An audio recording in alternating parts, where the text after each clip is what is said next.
Hi, I'm Carmen Alana Tibbets at Agosia Arts. Joining me today is this pretty little red fox, and she's almost done except for one thing. She doesn't have any hands yet. I get a lot of questions about the hands on my dolls. A lot of people think that it must be really hard to do because those fingers are so tiny. But actually, it's not that bad. So over the next few minutes, with the little fox's help, I'm going to show you how I make the cloth hands for my dolls, and then how I attach them into the arms.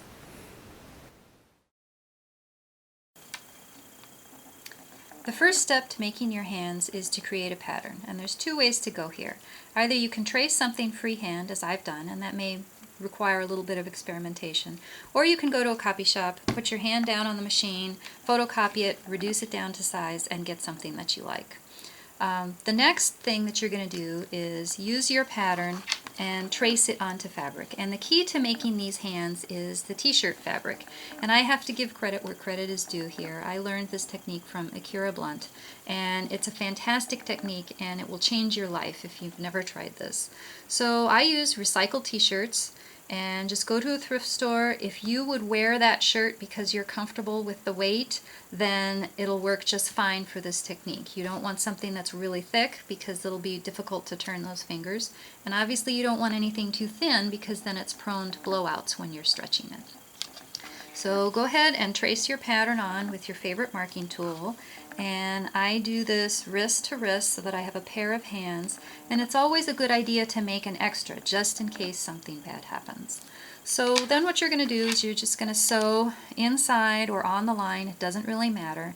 The key is to use the normal number of stitches per inch. 10 to 12 is fine. Don't go more than that or less than that. A lot of people think, oh, well, I'll do a zigzag stitch because it's stretch fabric and that'll keep it stretchy. Or I'll go really small stitches because it's really tiny fingers. No, don't do that. You'll run into problems either way. Trust me, normal number of stitches per inch. The one thing that you do want to keep in mind is you're stitching along and you come to the base of the fingers. You want to do 2 complete stitches at the base of each finger. So then you'd sew along, come down to the bottom, and 2 complete stitches. And when you're trimming, you're going to cut down all the way and snip as close as you can to the edge. So when you are trimming, you don't have to get too close. You can leave a little bit of fabric because that's actually what's going to fill out your fingers. So get as close as you can to the bottom, but then don't worry about it. So then the next step is the turning, and this is the step that gives a lot of people the willies.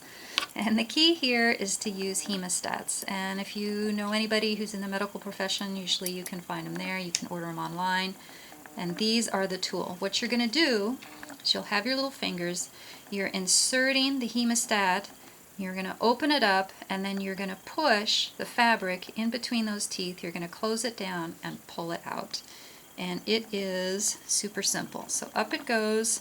I open up that hemostat. You can see that fabric moving a little bit. I push the tip in and pull it down. See? Pretty easy. It goes really fast. If you're using thicker fabric, of course it's going to be a little bit trickier. And if you use thinner fabric, then you run the risk of actually puncturing the tip, but usually that doesn't happen.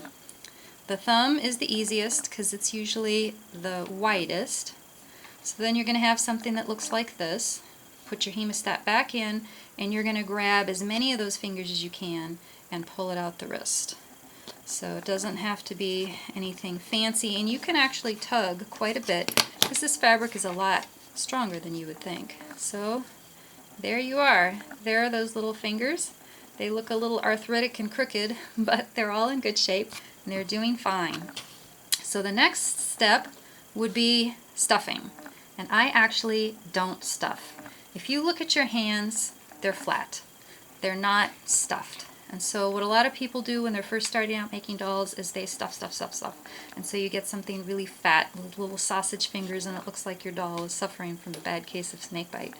What I do is I just insert chenille stems. And that's all that we're going to do to have some filling in there. It's going to help with the posing of the fingers. And I'm not going to add anything to the palm of the hand to make it any fatter. So this will remain a plane of flat hand, which is what you have, and which is what you want your doll to have too. So one last one into the thumb, and you might have to squeeze and tuck a little bit, but there you go. There we have just a great little hand, and it is flat just like your own hand. So the chenille stems are all the same length, and because the thumb is shorter, this one stem is going to stick out a little bit, and you can just sort of turn it like that, and then you are ready to insert this into your doll. We've brought back our fox, and she's ready to have her hands installed into her arms. I use a one-piece arm. In this case, it's already been stuffed and attached to the body with a button joint. And putting the hands in is pretty simple and straightforward. I've bent over that wire so there's nothing pokey sticking out there. I get those hemostats again. I've tucked under the edges of the wrist, maybe 1/4 of an inch to the inside. Nothing fancy. The arm is stuffed pretty close to the edge, but you can't see any stuffing coming out. Then you just get the hemostats and you just shove that little hand in there, pretty close to the thumb, and you are ready to attach it permanently. What I do in this case is I stitch with a back stitch all the way around. Alternately, you can stitch through the arm a couple of times so it looks kind of like the spokes of a wheel. But either way, I do advocate stitching instead of gluing because it's reversible. If anything happened to this figure in the future and the hand were to be damaged, you could just snip those stitches, remove the hand, put in a new one, and it would be the easiest way to fix the thing without any other damage to the rest of the figure. Because the fingers are wired, to add a little bit more personality, you just sort of bend them a little bit because your hand at rest is sort of curved. So you can change those fingers, and then you're done.